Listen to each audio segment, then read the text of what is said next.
let's do a little honeyberry taste test. So right here is a row of honeyberries. These are, I think, in their third year growing. Grew them after a year and then transplanted them last year. And these are all different varieties, so there's a lot of variation between them. This one is Aurora. Has quite a large berry, elongated, and they can get pretty big and dark. They've got this pretty beautiful bloom on them. It's kind of similar to like what a blueberry would be. Alright, let's taste it.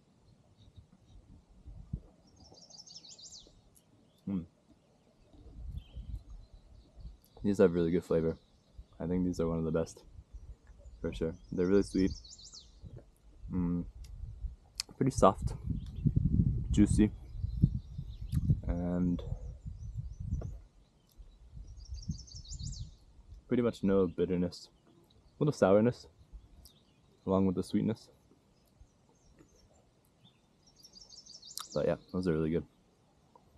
Could eat those all day. Next up, this is Blue Sky. This one didn't make a ton this year. Let's see. Most of the ones that did make are pretty small. This tiny little one. But not bad. A little more tart than the Aurora. Smaller berry. But I've seen these make larger and more berries.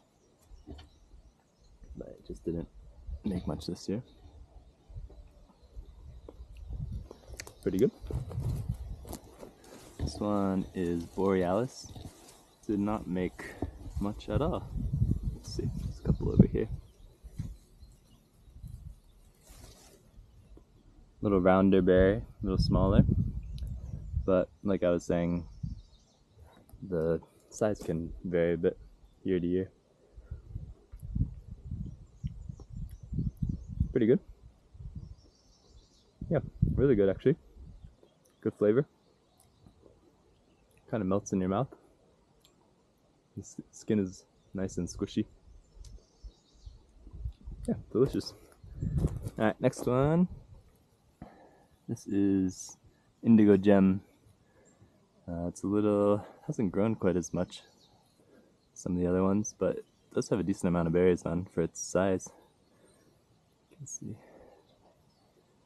few berries in here. So one thing to keep in mind is these berries do come off pretty easily.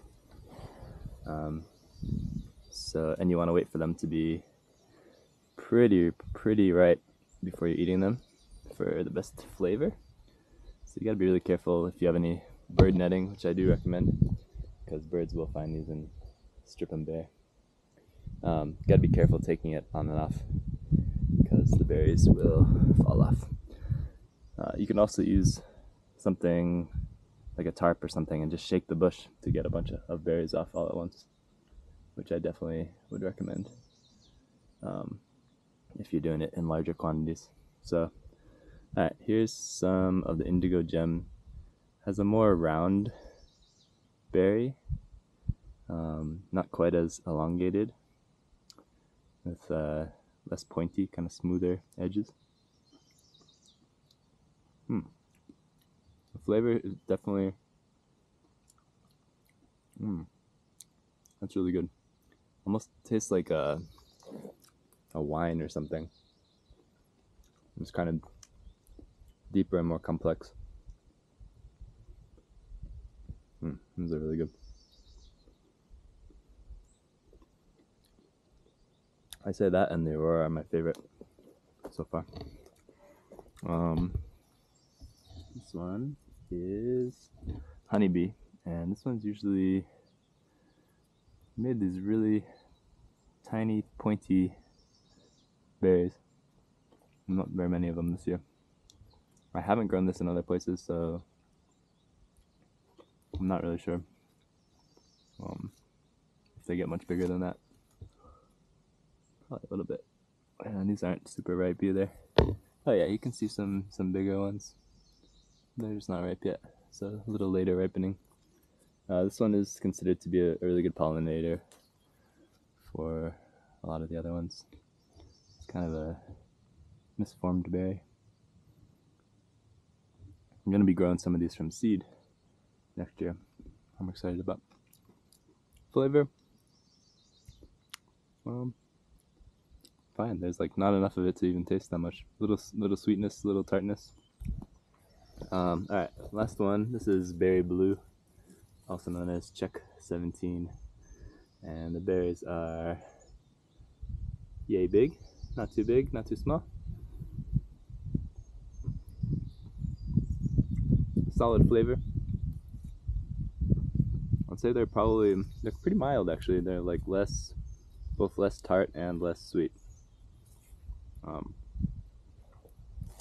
which is, yeah, it's kind of nice in its own way.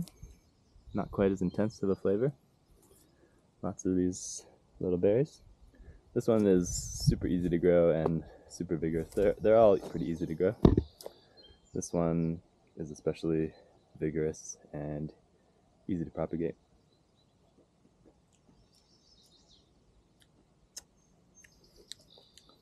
Yum.